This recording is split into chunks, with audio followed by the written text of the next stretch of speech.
Just now you heard the emergency alert signal of 3 short rings. Pause, 3 short rings, pause, 3 short rings. This continued for 1 minute. The signal indicates an on-campus emergency. It may be a lockdown or shelter-in-place emergency. When you hear the signal, get into a room and listen to the intercom to find out if this is a lockdown or shelter-in-place.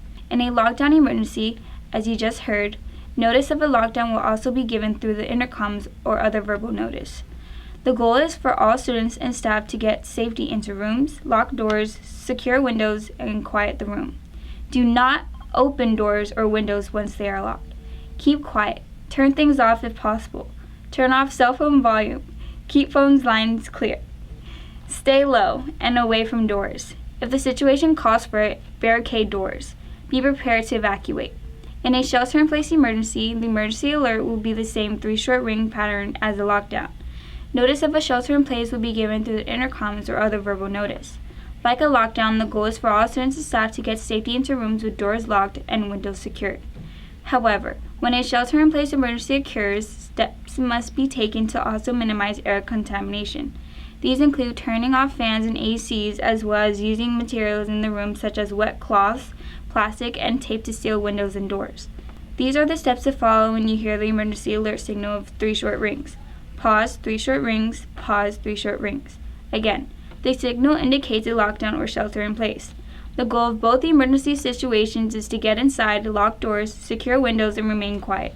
Up next are the steps to take if there are any earthquake emergencies.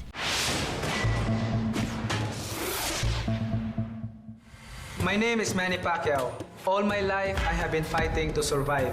I'm here to show you safe steps on how to prepare for natural disasters. Preparation is key to overcoming the toughest test. To prepare for earthquakes, make sure heavy and breakable objects in your house are secure so that they don't come loose and cause injuries. When you feel your leg shaking, don't be afraid to go down for the count. Simply drop, cover, and hold.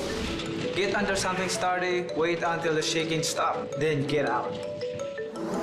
Always use the staircase, never use an elevator. So if you are up against an earthquake, remember these safe steps and you too can be a survivor.